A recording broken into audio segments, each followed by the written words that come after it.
Halo semua, selamat datang di channel ini. Halo ASN. Video kali ini kita membahas terkait dengan beberapa hasil rapat kerja dan usulan eh, komunitas honorer kepada pemerintah terkait dengan pengangkatan menjadi P3K paruh waktu, ya. Kabarnya pengisian daftar riwayat hidup menjadi satu pembahasan yang penting, ya. Pengisian daftar riwayat hidup untuk diangkat menjadi P3K paruh waktu, kemudian masa kerja P3K paruh waktu yang hanya 1 tahun, dan selanjutnya diusulkan untuk diangkat menjadi P3K penuh waktu.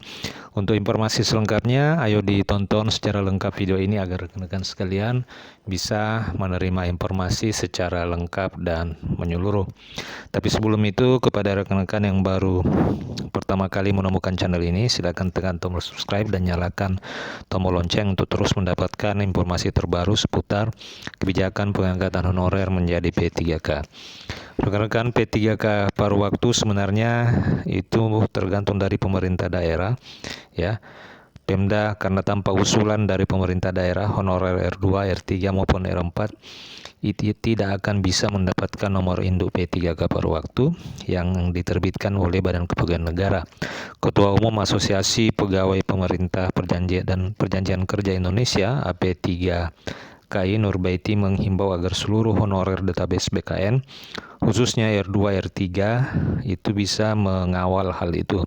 Ia menyebutkan teman-teman honorer R2, R3 maupun R4 agar bisa mengawal di masing-masing daerah agar Pemda bisa segera mengusulkan formasi P3K paruh waktu. Jangan sampai tidak memasukkan formasi, maka rekan-rekan tidak akan bisa diangkat menjadi ASN P3K paruh waktu, ya. Jika memang rekan-rekan tidak bisa diangkat menjadi ASN paruh waktu, maka akan tertutup pintu rekan-rekan untuk berubah status dari tenaga honorer menjadi ASN. Oleh karena memang untuk tahun depan seperti apa yang disampaikan oleh Menteri Sekretaris Negara, pengangkatan P3K itu akan melalui seleksi umum, tidak ada lagi proses afirmasi yang diterapkan khusus bagi honorer ini. Nah rekan-rekan, jika semua sudah menjadi ASN paruh waktu itu minimal 1 tahun, maka langkah selanjutnya adalah mendorong untuk bisa diangkat menjadi PNS. Lebih lanjut dikatakan bahwa baru-baru ini AP3KI menggelar Rakornas. Terdapat 13 rekomendasi yang dihasilkan yang berpihak kepada honorer R2 dan R3.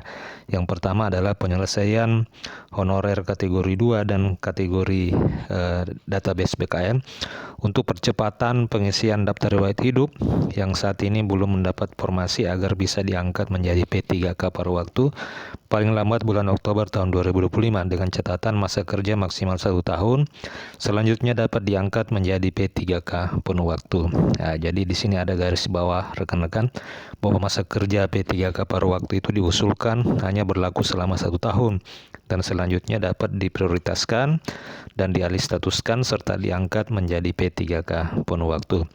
Rekomendasi yang kedua adalah terhadap honorer database BKN yang berstatus tidak memenuhi syarat agar diberikan kesempatan untuk mengikuti seleksi tahapan P3K. Kemudian yang ketiga adalah untuk segera dibuatkan juknis dan mekanisme terkait P3K paruh waktu untuk mengakomodir honorer database R2 dan R3 yang saat ini memang belum mendapatkan formasi agar ada kejelasan status dan terhindar dari pemutusan kerja sepihak, mengingat banyak daerah yang masih memiliki keterbatasan anggaran. Kemudian yang keempat rekan-rekan sekalian, dari hasil Rakornas ini yakni adanya solusi penyelesaian terhadap honorer yang bekerja minimal 2 tahun atau yang berstatus R4. Jadi ini memang juga menjadi pekerjaan rumah, ya, terkait rekan-rekan honorer yang bekerja tidak mencukupi 2 tahun. Kemudian rekomendasi yang kelima adalah guru swasta dapat mengikuti seleksi P3K dan dikembalikan ke sekolah induk. Yang keenam, adanya kejelasan yang harus dilakukan terkait daerah yang siap secara anggaran dan formasi untuk menyelesaikan R2 dan R3 pada daerahnya agar tidak menjadi PR ke depannya seperti honorer kategori 2 sebelumnya. Jadi itu adalah 6 rekomendasi dari hasil Rakornas yang dilakukan oleh